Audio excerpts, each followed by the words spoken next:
राष्ट्र सर्वप्रथम राष्ट्र सर्वप्रथम राष्ट्र सर्वप्रथम राष्ट्र सर्वप्रथम राष्ट्र सर्वप्रथम की बात कार्यक्रम में आप सभी राष्ट्रवासियों का हार्दिक स्वागत है। प्रधानमंत्री नरेंद्र मोदी ने बजट के बाद आयोजित तीसरे वेबिनार को संबोधित करते हुए कहा कि आज का वेबिनार ग्रामीण अर्थव्यवस्था और कृषि जैसे महत्वपूर्ण क्षेत्रों पर केंद्रित है।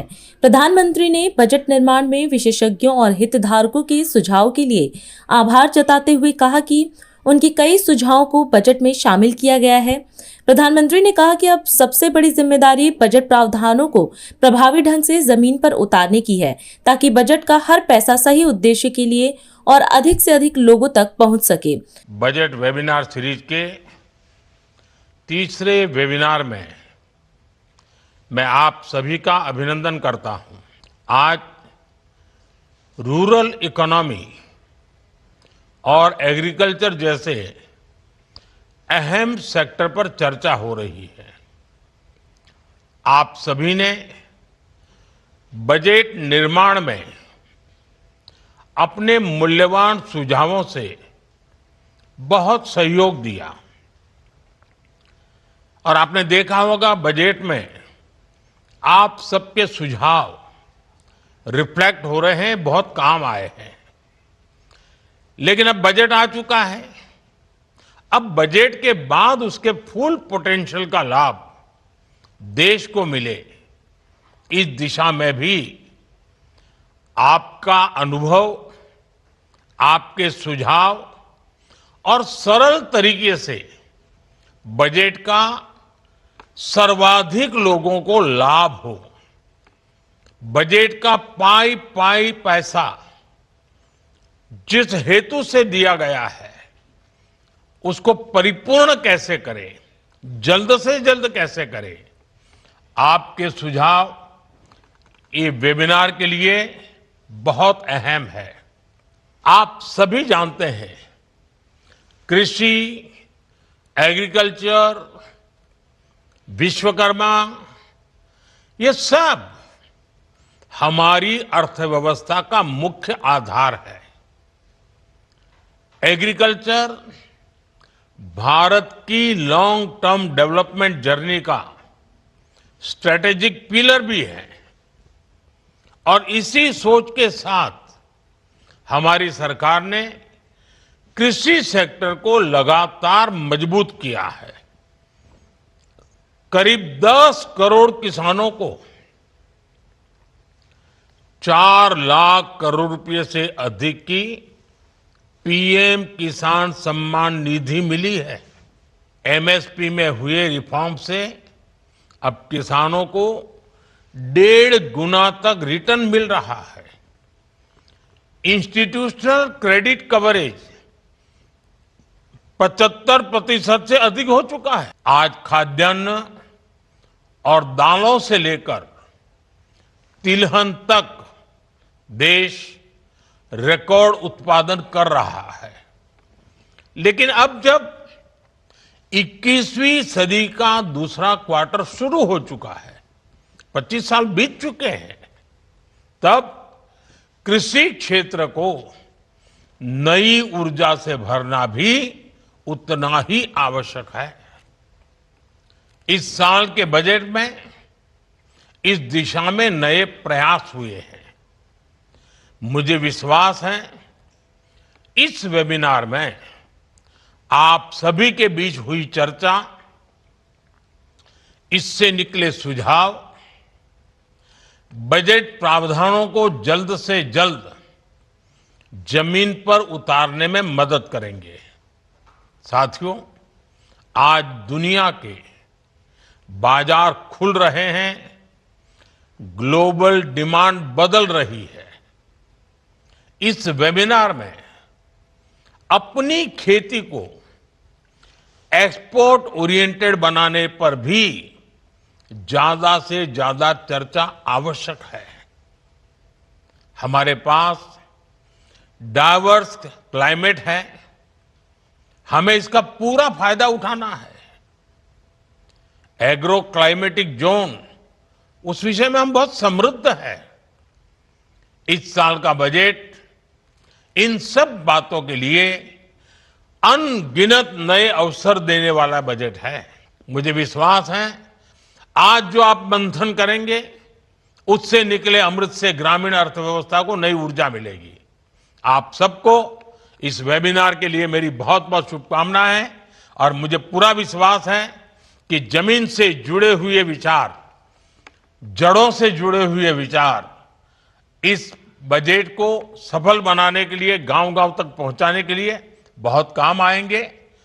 आपको बहुत बहुत शुभकामनाएं, बहुत बहुत धन्यवाद। मोतीनगर विधानसभा के अंतर्गत कीर्तिनगर क्षेत्र में आज एक महत्वपूर्ण विकास कार्य का शुभारंभ हुआ।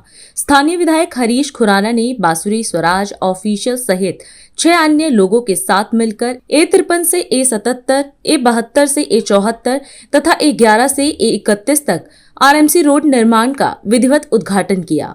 विधायक हरीश खुराना ने कहा कि उनका प्रयास है कि मोतीनगर विधानसभा में विकास कार्यों की गति लगातार बनी रहे, हर क्षेत्र में बेहतर सुविधाएं उपलब्ध कराकर नागरिकों का जीवन सुगम बनाया जाए। नई सड़क से क्षेत्र की सड़क व्यवस्था और मजबूत होगी।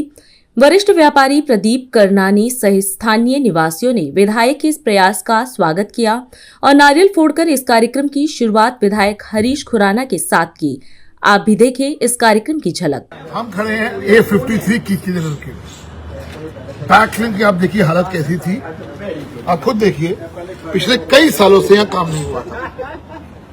मैं धन्यवाद दूंगा मेरे यहाँ के परिवारजनों को जिन्होंने संज्ञान में लाए और इसका इनिशिएटिव लेके MCD के मार्फत इन्होंने, हम लोगों ने इसका टेंडर करवाया। CMDF से फंड एलोकेट करवा के धन्यवाद हो मेरी माननीय मुख्यमंत्री रेखा गुप्ता जी का, MCD के वाले सतिंदर मीणा, इन्होंने तुरंत इसको इनिशिएटिव लेके इसका टेंडर करवाया। मैं धन्यवाद दूंगा आपको कि आपके इनिशिएटिव से ये काम शुरू हुआ है। मैं अब निवेदन करूंगा यहाँ के मेरे परिवारजनों को इसका इसका भी उद्घाटन करें और जो मुझे बताया गया है कि लगभग 20 से 25 दिन में दोनों बैकलेन्स, ये वाली बैकलेन, उसके पीछे हमने भी काम किया, उसकी भी बैकलेन बनकर तैयार हो जाएगी और जनता को समर्पित हो जाएगी। धन्यवाद हो इन सब विकास यात्रा के, आप सब लोग सहयोगी हैं। मैं ब्लॉक की तरफ से हरीश जी खुराना का बहुत बहुत धन्यवाद करता हूँ, जो हम जब भी कहते हैं उस समय आके बाकायदा उसी समय काम शुरू करवा रहे हैं। और ठीक है, कुछ समय कोई चीजें ऐसी होती है जो लेट होती है, बट वो इनके हाथ में भी नहीं होती, बट ट्राई होती रहती है। मैं बहुत बहुत धन्यवाद देता हूँ A ब्लॉक की तरफ से।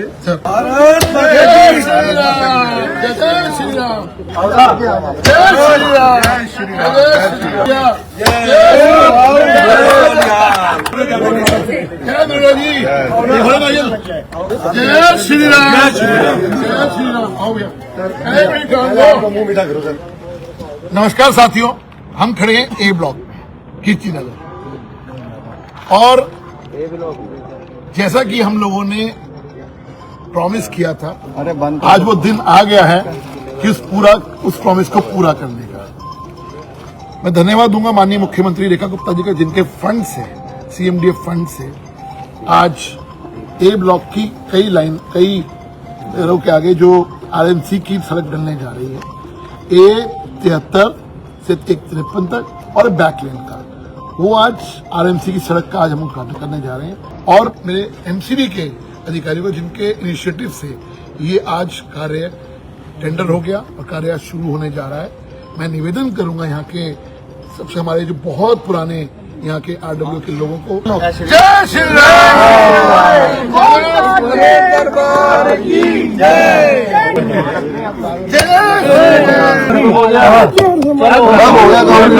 राम। मेरे यहाँ के निवासियों का, मेरे परिवारजन है, निवासी नहीं है यहाँ, परिवारजन है जिनके साथ में बचपन से ही हम लोग इकट्ठे खेलते बढ़ते हुए हैं। इनकी बहुत पुरानी डिमांड थी। धन्यवाद हो मेरे सभी यहाँ के परिवार क्या आज हम बने हैं, और धन्यवाद हो मेरे सभी MCD के लोगों का, धन्यवाद हो मेरे यहाँ के सभी निवासियों का, बहुत बहुत धन्यवाद। हमारे विधायक इस क्षेत्र के श्री हरीश खुराना जी और दिल्ली की CM श्रीमती रेखा गुप्ता जी, सबका बहुत बहुत हार्दिक आभार है। A ब्लॉक में जो भी कार्य होता है ये उसमें हमेशा हमारा सहयोग करते हैं। यहाँ की जो भी हमारी समस्याएं थी उसके लिए इन्होंने इनिशिएटिव लिया है। दिल्ली विधानसभा में फांसी घर विवाद को लेकर सियासी हलचल तेज हो गई है। शुक्रवार को पूर्व मुख्यमंत्री अरविंद केजरीवाल विशेषाधिकार समिति के सामने पेश हुए। अब इस मुद्दे पर आम आदमी पार्टी के वरिष्ठ नेता सौरभ भारद्वाज, विधायक संजीव झा और कुलदीप कुमार ने संयुक्त प्रेस वार्ता को संबोधित किया। भारद्वाज ने आरोप लगाया कि भाजपा सरकार फांसी घर मामले की कार्यवाही का लाइव प्रसारण नहीं करा रही है। उन्होंने कहा कि विधानसभा समितियां पारदर्शिता के लिए जानी जाती हैं और आम आदमी पार्टी के कार्यकाल में कई महत्वपूर्ण बैठकों का लाइव प्रसारण भी कराया गया था। उन्होंने कहा कि जब भी किसी महत्वपूर्ण मुद्दे पर सुनवाई होती थी या संबंधित व्यक्ति की ओर से अनुरोध किया जाता था, तब पत्रकारों को बुलाकर पूरी जानकारी साझा की जाती थी। भारद्वाज ने कहा कि अगर अरविंद केजरीवाल लाइव स्ट्रीमिंग की मांग कर रहे हैं तो इसमें किसी तरह का संकोच नहीं होना चाहिए। दिल्ली विधानसभा के अंदर फांसी घर बने या किसी महापुरुष, किसी स्वतंत्रता सेनानी की तस्वीर लगे या कोई मूर्ति की स्थापना हो, ये सारी की सारी जो कार्रवाई होती है विधानसभा के अध्यक्ष के अधीन आती है। और विधानसभा के अंदर फांसी घर क्यों बना, उसके लिए दिल्ली विधानसभा की एक समिति ने अरविंद केजरीवाल जी को बुलाया। अरविंद केजरीवाल जी ने बड़ी साधारण सी बात रखी कि मेरे पास ऐसा कुछ नहीं है जिसको मैं दुनिया से छिपाना चाहूं, मेरी पूछताछ होनी है, मुझे कोई डर नहीं है, मेरी पूछताछ तुम सारी दुनिया के सामने करो, लाइव स्ट्रीमिंग करो, क्या डर है। विधानसभा कह रही नहीं, हम लाइव स्ट्रीमिंग नहीं करेंगे। आज तक नहीं हुआ। क्यों नहीं हुआ? दिल्ली विधानसभा ने जब पीस एंड हार्मनी कमेटी बनाई तो उसकी बाकायदा लाइव स्ट्रीमिंग कराई गई, सबके सामने है। हमने भी petitions committee, privileges committee, questions and reference committee, तमाम कमेटियों के अंदर संजीव जी, कुलदीप जी मेंबर्स रहे, चेयरमैन रहे। और जब जब कोई इंपॉर्टेंट मुद्दा होता था तो वहां पे हम बाकायदा प्रेस को इनवाइट करते थे, बाकायदा पत्रकारों को बुलाया जाता था और पत्रकारों को वहां पे बिठाया जाता था और कहा जाता था कि यहां पे जो कार्रवाई हो उसको सच्चाई से आप रिपोर्ट कीजिए, तो अच्छी चीज है, पारदर्शिता होनी चाहिए। यहां पे अब दिल्ली विधानसभा की तरफ से कहा जा रहा नहीं, हम नहीं कराएंगे लाइव स्ट्रीमिंग। पत्रकारों को तो छोड़िए, आज दिल्ली विधानसभा ने दिल्ली विधानसभा के जो सदस्य हैं, जिनका मूल अधिकार है कि वो अपनी विधानसभा के अंदर जा सकते हैं, उन सदस्यों तक की एंट्री बंद करी है। ये बहुत ही शर्मनाक बात है। सीधा सीधा प्रजातांत्रिक मूल्यों के ऊपर और संवैधानिक मूल्यों के ऊपर, संवैधानिक संस्थाओं के ऊपर एक हमला है। हम अब भी ये डिमांड करते हैं, दिल्ली विधानसभा पारदर्शिता को लेकर कुछ संवेदनशीलता दिखाए। हमें बड़ा दुख है कि अब संवैधानिक मूल्यों के प्रति जो संवेदनशीलता होनी चाहिए थी वो नहीं दिखाई जा रही। अभी समय है एक ब्रेक का, हम चलते हैं ब्रेक पर, आप कहीं जाए नहीं, छोटा सा ब्रेक। श्रेया फर्निशिंग लेकर आया है आपके लिए होम कलेक्शन, जिसमें आपको मिलता है upholstery fabric, designer curtains, home and office decoratives, carpets and sofa cover कम से कम दाम में कीर्ति नगर में आपके लिए उपलब्ध है। Kamal Buildtech Private Limited, fulfilling promises. With our professional team and experience of delivering projects, in past we guarantee you peace of mind and top quality work in an affordable price.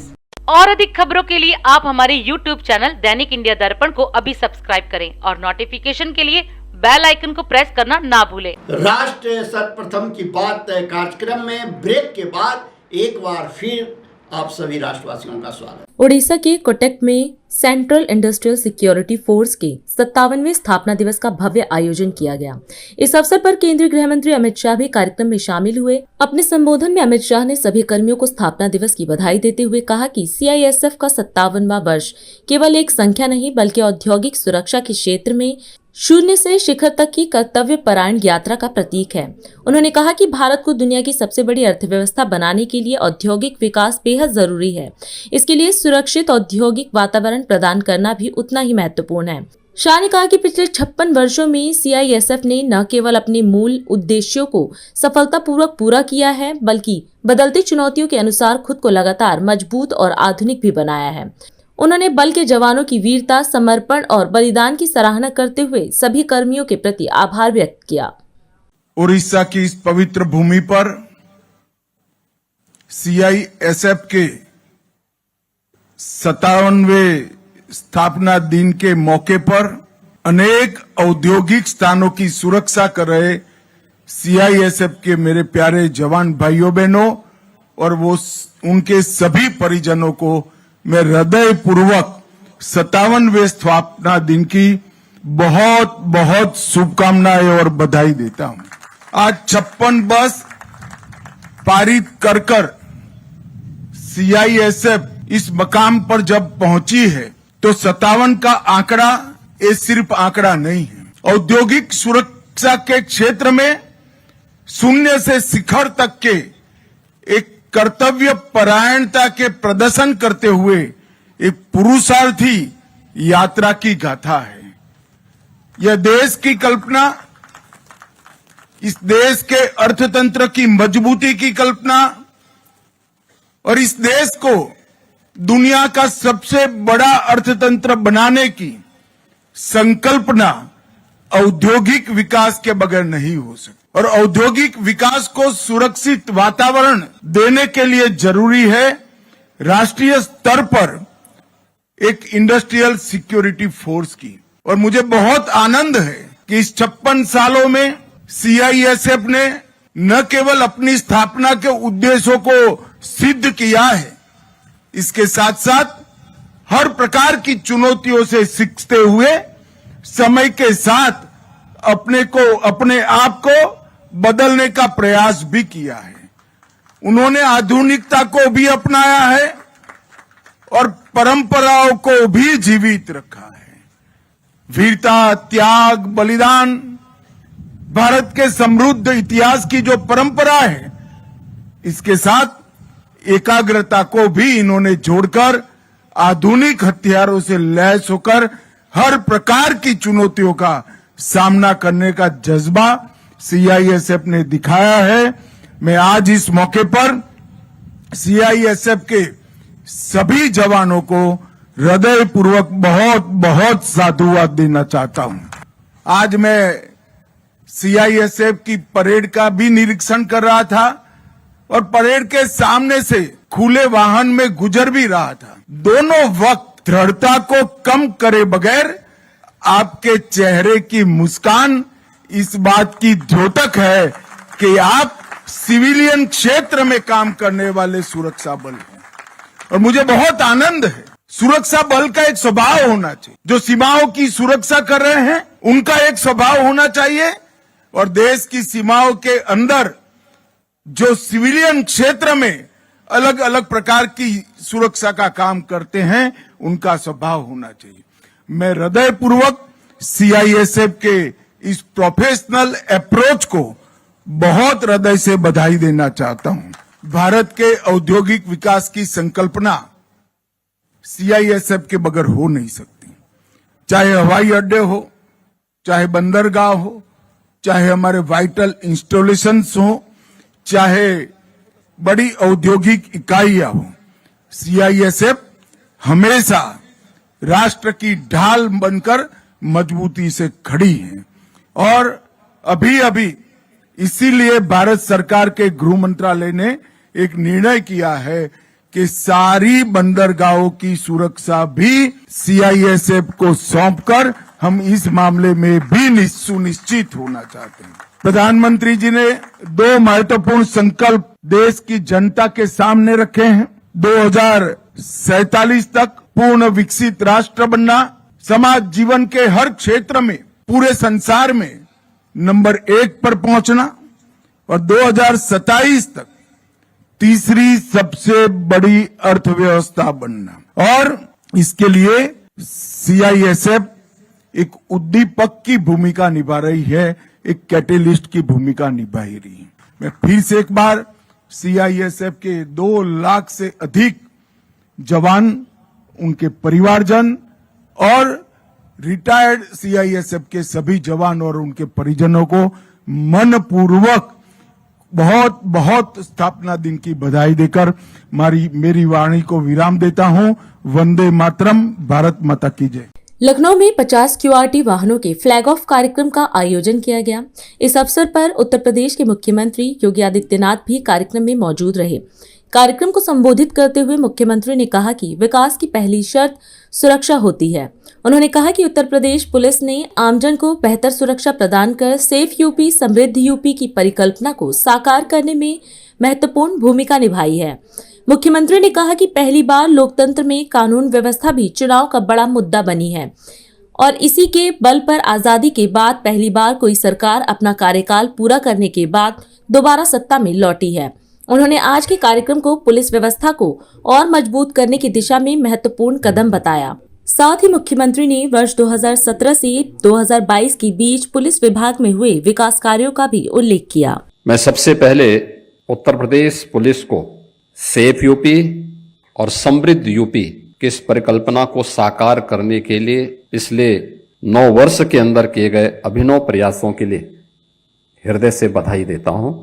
पहली बार लोकतंत्र में कानून व्यवस्था भी चुनाव का मुद्दा बन सकता हो और उसके माध्यम से आजादी के बाद पहली बार कोई सरकार अपना 5 वर्ष का कार्यकाल पूरा करने के बाद फिर से रिपीट कर सकती हो, यह उसी एफर्ट का परिणाम है जो 2017 से 22 के बीच में उत्तर प्रदेश के अंदर उत्तर प्रदेश पुलिस ने जो परिणाम दिखाए थे कि एक बिगड़े हुए, एक अराजक, दंगाग्रस्त, कर्फ्यूग्रस्त राज्य को बदला जा सकता है और उसे एक सेफ यूपी के रूप में आज हम समृद्धि की जिन ऊंचाइयों की ओर लेके जा रहे हैं, ये उत्तर प्रदेश की बीमारू राज्य से भारत के अर्थव्यवस्था का एक ग्रोथ इंजन बनने की दिशा में किए जाने वाले इस प्रयास की कड़ी सुरक्षा से ही प्रारंभ होती है। आज का इस समारोह हमारे लिए महत्वपूर्ण इसलिए है कि 9 वर्षों में जो परिवर्तन देखने को मिला है, ओवरऑल परसेप्शन यूपी का जो चेंज हुआ है,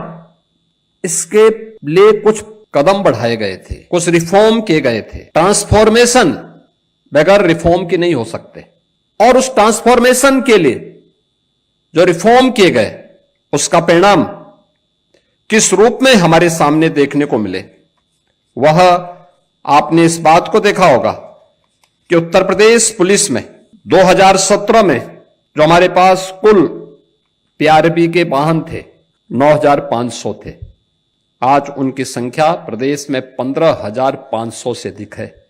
इसी प्रकार से अगर 2 व्हीलर की आप बात करें, 2017 में इनकी संख्या मात्र 3,000 थी, आज इनकी संख्या 9,200 से अधिक है।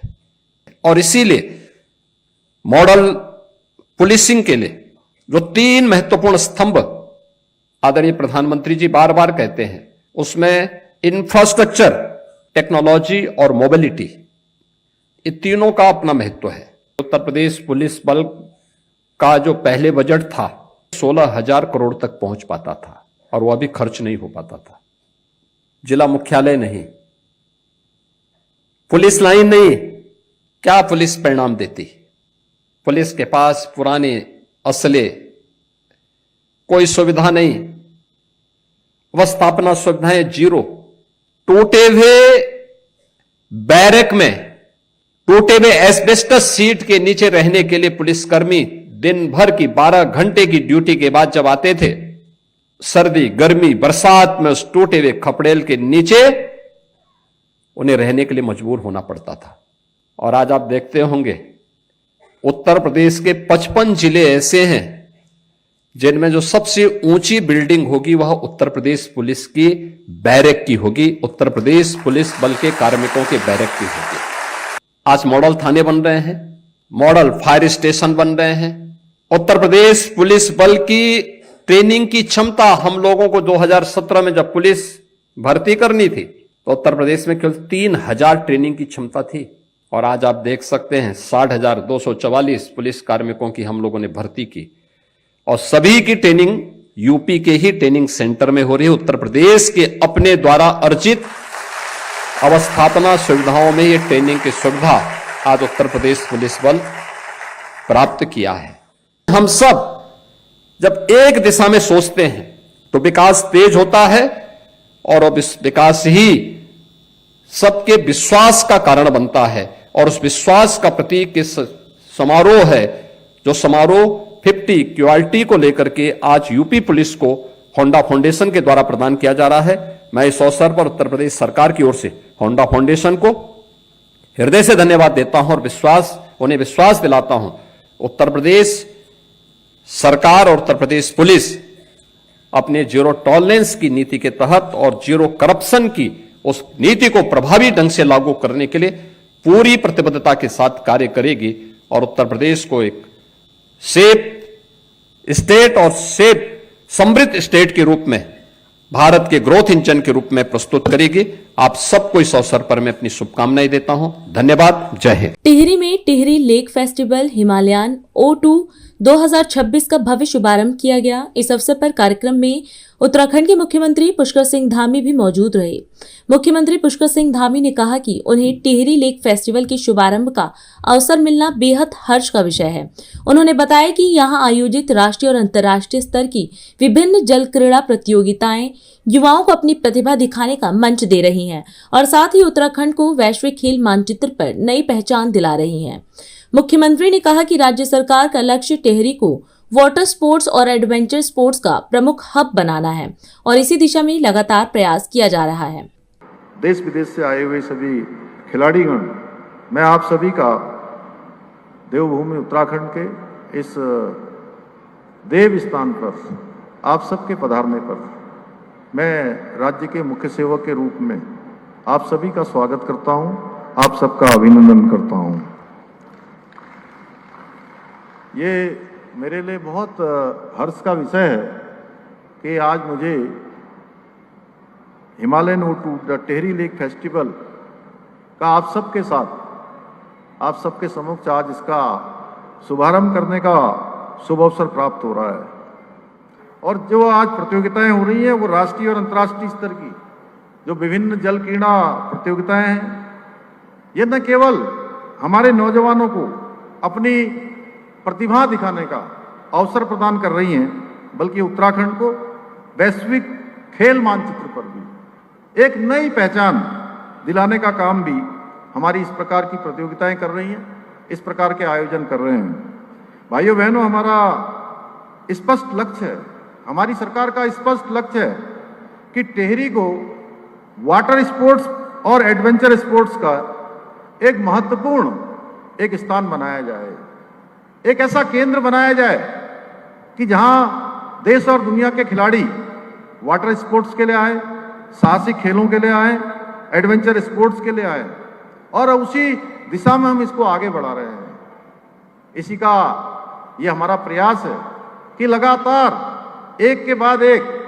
प्रतियोगिताएं यहाँ हो रही हैं और इसके लिए अभी टिहरी झील में kayaking, canoeing, jet ski, parasailing, scuba diving और अन्य जो साहसिक गतिविधियां हैं उन सभी को लगातार बढ़ावा दिया जा रहा है। यहाँ आधुनिक प्रशिक्षण सुविधाएं भी बढ़ाई जा रही हैं जिससे कि लोग आसानी से प्रशिक्षित हो पाए, आसानी से ट्रेनिंग ले पाए, ताकि हमारे खिलाड़ी राष्ट्रीय और अंतर्राष्ट्रीय स्तर की प्रतियोगिताओं में उत्तराखंड का नाम रोशन कर सकें, देश का नाम रोशन कर सकें।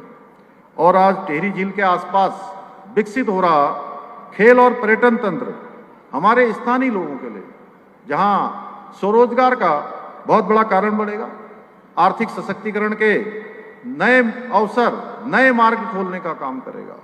हमारी माताएं बहनें जो आज स्वयं सहायता समूह के माध्यम से अपने छोटे छोटे उत्पादों के माध्यम से अनेक प्रकार की आजीविका को आगे बढ़ाने का काम करती हैं, अपने साथ साथ अनेक लोगों को स्वरोजगार से जोड़ने का काम करती हैं, उन सभी के लिए एक मार्ग खोलने का काम यहाँ से होगा।